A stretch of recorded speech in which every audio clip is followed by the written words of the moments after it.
Hey, everybody, it's Brian. That's right, Brian of the Worst of All Possible Worlds. What? The thing you're listening to right now. I'm here on my own show to advertise. Wait a minute. We've got a live show coming up this Sunday. That's right. a few days Sunday. away from right now when you are listening to this, unless you are listening to it in the future, in which case it is now happening forever. It hasn't ended. That's right. It is occurring in perpetuity as we speak. There are still tickets available for live stream and in person. There are only so many seats available, so get those in-person tickets ASAP, because if you don't, you might be stuck standing. But either way, standing is also great because you're going to bask in the glow of not only the worst of all possible worlds and one of the worst Adventures in Odyssey scripts ever written, but some fabulous theatrical actors from New York City, part of our roving troupe, Théâtre Voltaire. Yeah,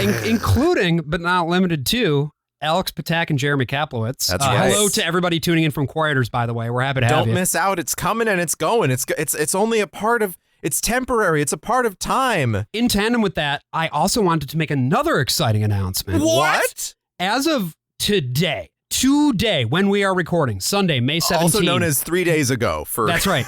If you are listening to this when the episode came out, it has been exactly 5 years since we released the first episode of The Worst of All Possible Worlds. And to celebrate and provide you with some fantastic savings, we are offering what I like to call the Dutchman's Delight. Because guess what? That's right. Tomorrow, as of time of recording, or 2 days before today, if you are listening to this on the day we released the episode. What? It's my birthday! That's right. It is! So we are having the Dutchman's Delight, which is the budget version of that stuff that Edmund got really obsessed with in Narnia. So we are going to be putting annual Patreon subscriptions back on sale, and they're going to actually stay on sale. We did it for a little while to see how it would work. Annual subscriptions from here on out are going to be 10% off the regular monthly subscription price, which is already, it goes without saying, a wheel of a deal. But 10% for a Dutchman is a fairly generous tip. Yes. I am going above and beyond by offering you an additional 5% for the month of May. That's right, folks. Whoa. For the remainder of May, up until May 31st, all annual subscriptions to the Worst of All Possible Worlds Patreon are 15% off. You could buy so many Wilhelmina peppermints with the money that you're saving with this offer. Think about all the salted licorice you might enjoy. Oh shit, that just reminds me, I bought a bunch of licorice when I was in Amsterdam and I still need to send it to my mom. Come on! So make like Hans Brinker and stick your finger in that dike. Subscribe to us now before the 15% discount expires and just becomes a 10% discount, which is also pretty good. So many possible worlds, but we got this one. So many possible worlds, but we got this one. Welcome to the Worst of All Possible Worlds, the first and only podcast to actively scream at you. I am the worst of all possible AJs. I'm the worst of all possible Bryans. And I'm the worst of all possible Joshes. This week, we are here to talk about something that I've actually wanted to talk about on the show for a while. You've been screaming golden at us. Yeah, I don't think it's an exaggeration to say that this is the biggest movie of the past few years in terms of just commercial success and everything else. And especially because it's not an existing franchise. It is the biggest like new thing. Yeah, we don't get new IP very often, right? And one of the things that we do on this show a lot is talk about the intersection between art, culture, and commerce. And I think that K-pop Demon Hunters is pretty much the best thing you could ask for in terms of a case study of all three of these things. I feel like this movie is one of the best examples out there right now of where Empire is sort of going culturally and how cultural narratives are being used to shape consumer preference. Yeah. So before we get into the movie, can I speak my shit on this podcast? You're going to have to. This was the whole reason we did this. This is yours. I think the first time I ever even heard a K-pop song was because of you. Yeah, so a little bit of background about Josh. One of the things that I feel like I've talked about maybe a little bit on this show, but not a lot, is the fact that I have two siblings who are Korean adoptees. One of them is no longer with us. I've talked about her a few times on the show. The other one very much is. Shout out to my brother if you're listening to this. So for me, exposure to Korean culture, both in terms of the traditional storytelling side of it, as well as the more contemporary popular culture, was always part of my upbringing. Because not only did I have adoptee siblings who my parents really wanted to the extent that it was possible, preserve a sense of cultural familiarity for them, you know, which I think is not to be like, oh, look at how woke my parents are or whatever. But like, there are a lot of parents who treat their adopted children as basically rescuees from another culture or another country. But preserving some sense of cultural continuity, I think, is really fucking important. Yeah. All that to say, I grew up with a whole bunch of Korean folklore books, some Korean music, a handful of Korean movies, as well as a lot of Korean food, actually. We were pretty plugged in. There's a decent size Korean expat community in Grand Rapids. Yeah. Oh, wow. And most of them are evangelical Protestants. So Yes. it's a very good fit for my family specifically. And so when Korean culture sort of started to have its moment in the sun in the United States, I got to be like the fucking hipster kid being like, oh, you've just heard of kimchi? Well, let me tell you about tteokbokki, motherfucker. Like, I've been here. You know, I knew you somewhat in college. We didn't know each other necessarily all that well. You know, I'd spend a lot of time with Anne. Right. However, there would be these long nights I would spend with the three of us. I don't know, we'd be working on something or whatever. And then you'd show me something that you were interested in. Yeah, some bullshit. Yeah. Some little YouTube video that was 45 seconds long. And then you'd show it to me repeatedly over the next 10 hours. Right. So that I would know in my heart of hearts until my dying day the entirety of both Jerry Bean jingles. That's right. Thank you, SoftBank, for that. Thank you, by the way. SoftBank, for your beautiful phone, your beautiful product. We love you, Masayoshi Son. I was in a SoftBank commercial, by the way. Really? Yeah, What? years ago. I did background. Paid so well. I did background. SoftBank has these famous commercials about a family, but like the son is a Shiba Inu, and like the dad is Tommy Lee Jones, or like the grandpa is Tommy Lee Jones, and then like the dad is like, or no, he's the brother of the Shiba Inu is this actor who lives in Brooklyn. And it was like we shot part of it down on like 22nd Street, and then we shot part of it in Times Square. And, you know, there are a lot of tourists from all over the world in Japan, and there were parts where we would have to take everybody off of the location in Times Square because Japanese tourists would be like, oh my God, it's the SoftBank commercial being shot right now. Wow. And that's the dog, that's the guy. That's everybody. Yeah, Tommy Lee Jones was. SoftBank, obviously, Japanese company, and the Jerry Beans commercial, Japanese commercial. Yep. A lot of what I remember showing you, though, Brian, was Korean shit. Yes. Specifically, our 9 beautiful princesses, Girls' Generation, aka SNSD, aka the most important band of all time. Well, and probably. see, that's the difference between, say, Jerry Beans or the Canadian Katana guy or whatever. Those were things you were It's tape. into, ironically, and we'd watch just the thing and you'd have it memorized. With Girls' Generation, it at first seemed like that. But with the things that you like Jerry Bean, it's like, that is something that's perfect in its entirety. You could not tell me about the different models of Jerry Bean phone. You didn't look into it later, and nor were you aware of the famous SoftBank commercials, of which I am in the background of one somewhere. I didn't even realize for the longest time that Jerry Beans was just a Pretty Little Baby. I didn't know that song up until pretty recently. See, and with SNSD Girls' Generation, I was like, okay, this is another one of Josh's little fixations that he's going to memorize a couple songs and make it my problem for a while. Then it ran so much deeper. Yeah. You have opinions about every SNSD All 9 of them, the Girls' Generation. Yeah, ask me anything. Ask me anything. I'll start.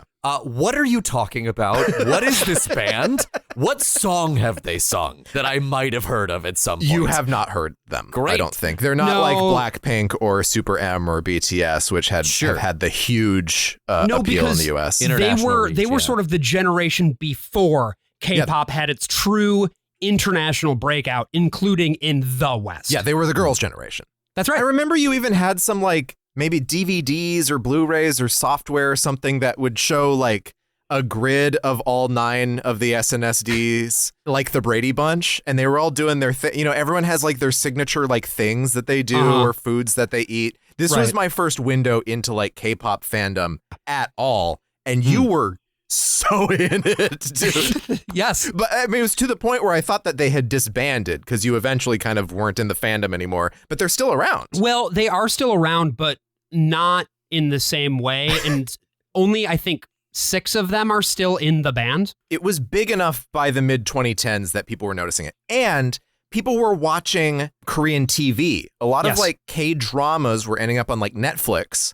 People were watching those, getting obsessed with those. Bong Joon-ho was getting bigger. I mean, The Host already had kind of a moment, his older movie in the 2000s. Fantastic film. We were bringing a lot of the Korean like new wave filmmakers to make stuff like Stoker. These guys are getting bigger and bigger in the 2010s, having this stronger cultural presence, which is very deliberate. Like this goes back to kind of the founding of post-occupation Korea. I was just reading about Kim Koo, who was a statesman, who was an anti-Japanese activist. And he talked about how he did not want Korea's power in the world to be militaristic. He wanted it to be cultural. This is translated from a commenter on Reddit. I desire for our country to become the most beautiful nation in the world. I do not wish for it to become the most wealthy or the most powerful nation. I do not wish for us the power to invade other nations.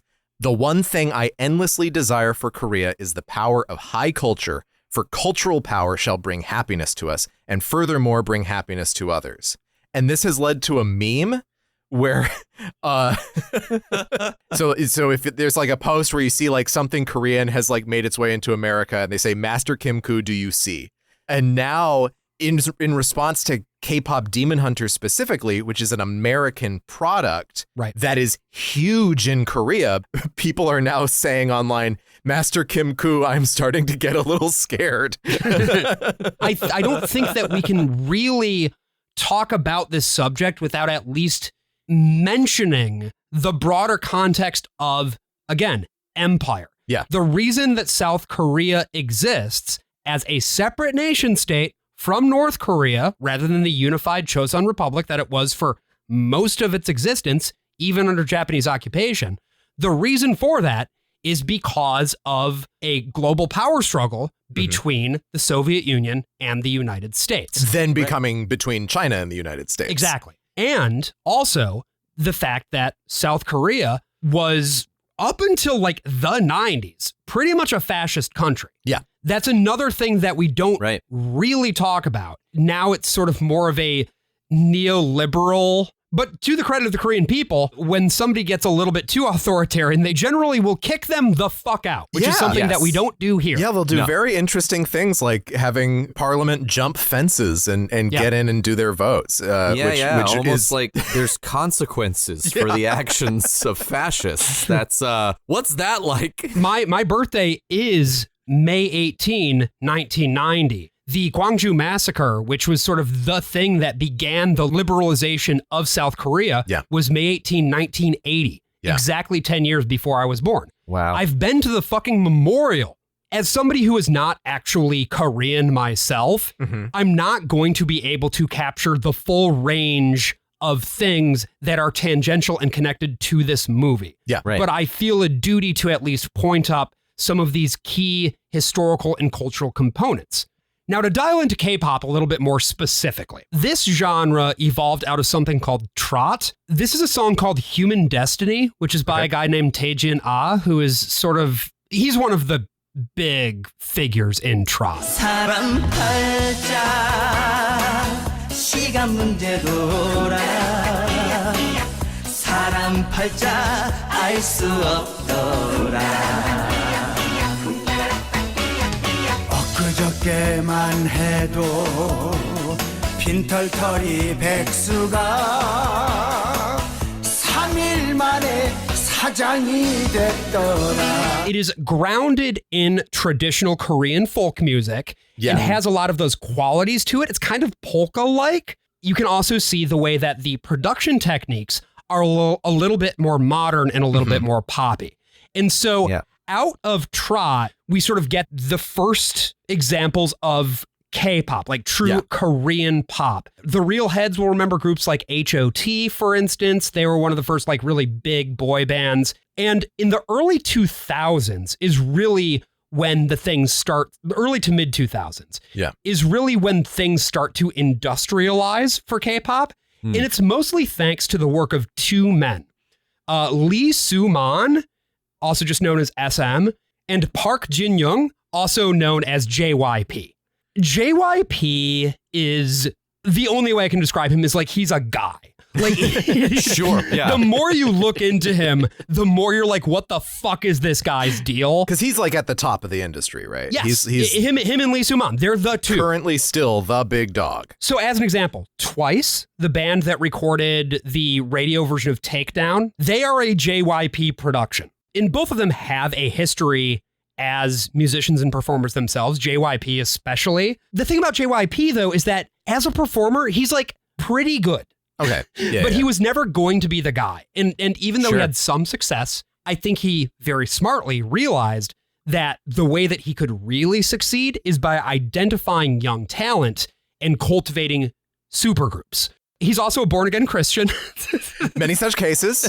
JY Park's JYP Entertainment and Lee Soo-man's SM Entertainment are the two big conglomerates. SM, by the way, gave us Girls' Generation, Red Velvet, FX, Shiny. These groups, again, unless you were like kind of a sicko like me, you wouldn't have had a reason to hear about these bands very much as an American. Although, again, by the late 2010s, full cultural dominance over basically all of East Asia. Well, something really important happens in the US in the early 2010s for K-pop. Psy.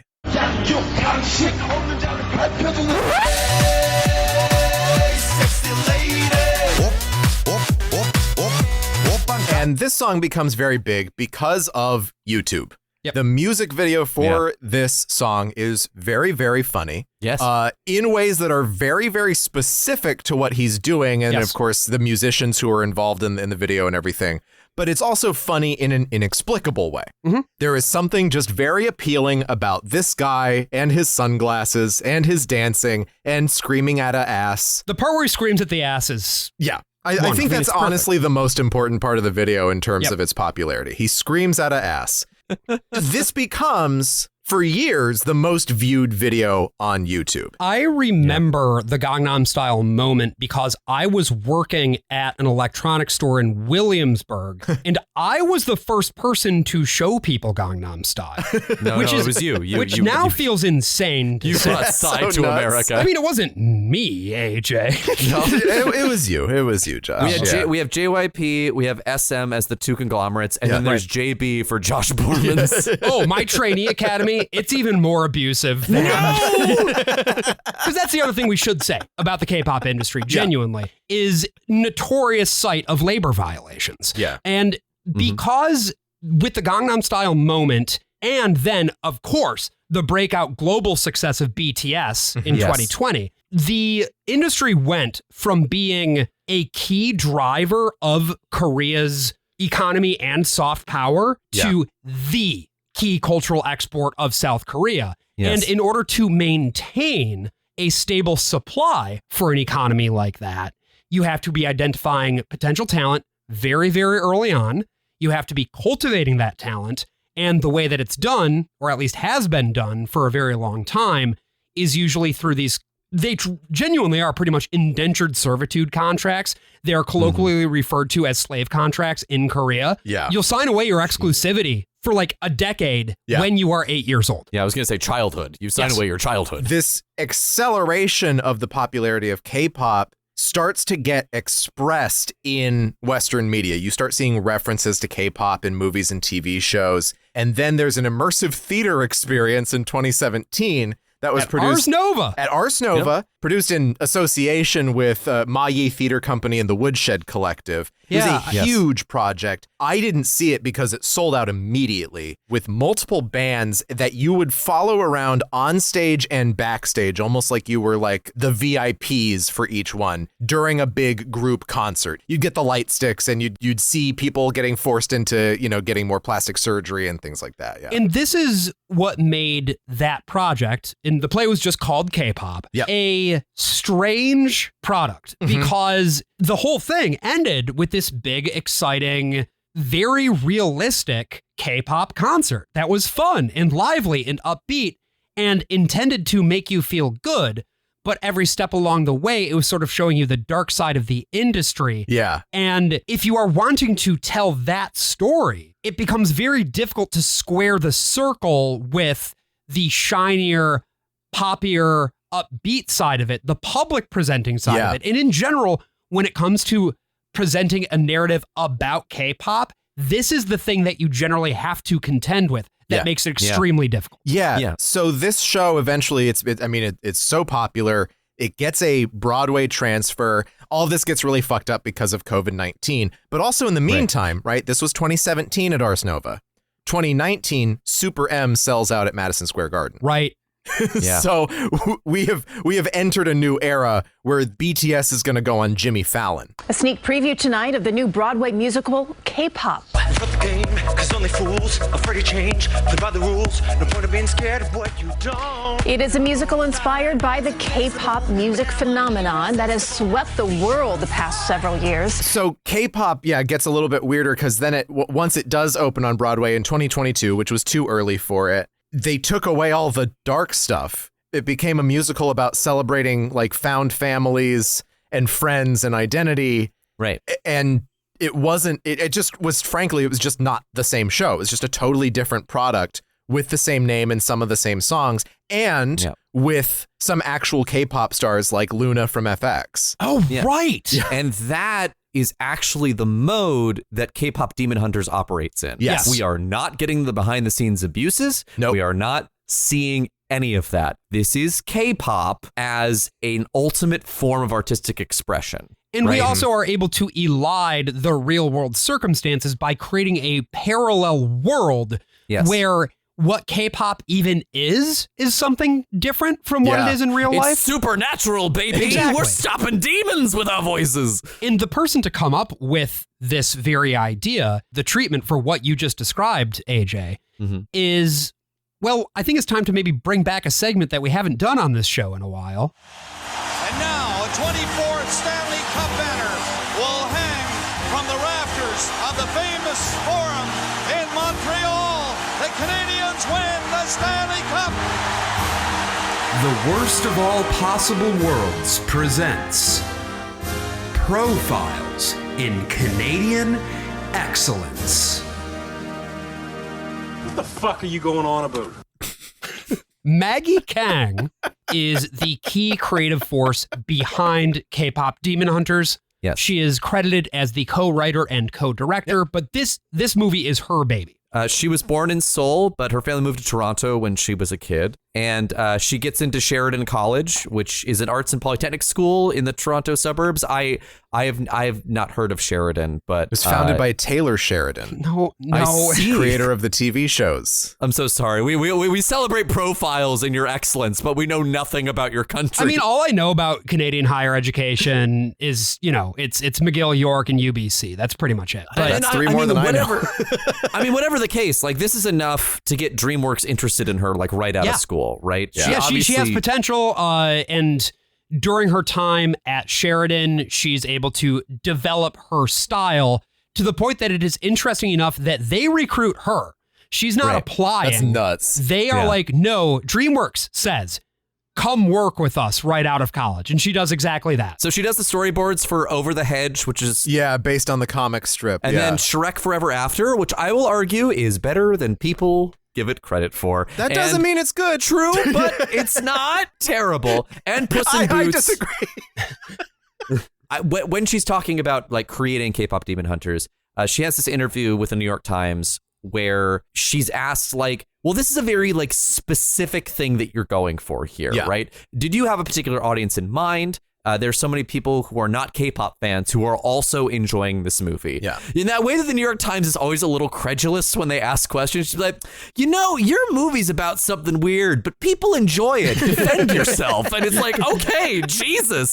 So Did you talk to Jesse Green before you did this interview? What the fuck made you think? Where do you get off? That making a movie with the most popular kind of music in the world would be a good idea. And so this is her response, which I think is very measured and very fascinating to me. Yeah. My entire career, I've worked at really big studios where we're always making 4-quadrant movies. And for those people who don't necessarily know what a 4-quadrant movie means, that's males over 25, females over 25, males under 25, and females under 25. A movie that can appeal to all 4 of those demographics is going to guarantee you basically a blockbuster success in the eyes of executives, even though it's kind of fucking bullshit. Yeah. The whole quadrant system is a thing invented by executives to have them understand how humans work. And sort of the way like in D&D, you have alignment systems for like chaotic good and chaotic neutral in a way to like tell people how humans behave. That's this is a way for having executives understand how we all think. You know, it's just movies for literally everyone, but they're like, no, it's 4-quadrant movies. All the 4. All 4. This movie appeals to all 4 genders. All of life is a movie, and man lives in 4 quadrants. The first. Here is a riddle. Mewling and this puking in his creature mother's walks arms. with 3 quadrants. Late in life, on 4 quadrants early in life, and 2 quadrants midday. You've made a movie, but if you want to make more, you must appeal to my quadrants 4. Whoa! So anyway, Kang continues. So that's always in the back of my mind, making a 4-quadrant movie. But I've always wondered why we didn't target a very specific group. When I was a teenager and loved K-pop, I spent all my money on that. I went to an all-girls school, and when Titanic came out, I had friends who watched it in the theaters like 7-8 times. I was like, why isn't anybody tapping into this obsessive teenage girl love? So I was trying to make a movie for my current self, of course, but also for my teenage self. Recently, somebody said, it seems like you made a movie for teenage girls, but maybe there's a teenage girl in everybody.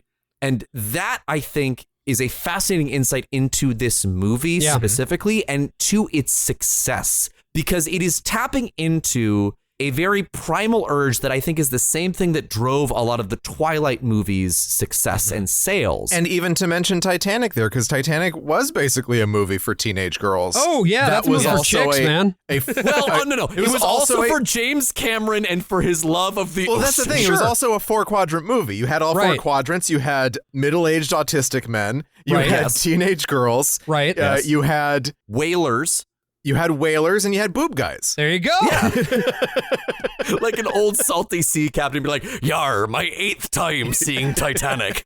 I don't care much for the boobs, but the rest of the boat stuff. But the iceberg, oh boy, the sea is merciless. So Kang develops a treatment of K-pop Demon Hunters and sells it to Sony. It took her a week from writing the treatment to getting it picked up at Sony, which shows that they were already really interested in what she was doing. Wow. Because Sony is really looking to accelerate this thing. Yeah. They connect Kang with a man named Chris Appelhans, who is an animator who's been working at Sony. In fact, he had just finished directing his first feature, which was called The Wish Dragon. Okay. In terms of Chris's background, he had moved around quite a bit. He, unlike Kang, who like started at DreamWorks and basically stayed at DreamWorks up until she got this job, he'd been moving around. So he's got credits on Coraline, Fantastic Mr. Fox, Princess and the Frog. Oh, you mean he Puss really in Boots. moved around? That's so many different every studio. Every single one of those movies is a different studio. It's Leica, Disney, Jesus. And it's interesting. Two-dimensional animation? He also worked on Puss in Boots, but they had not met during that process. They were in totally different parts of the company.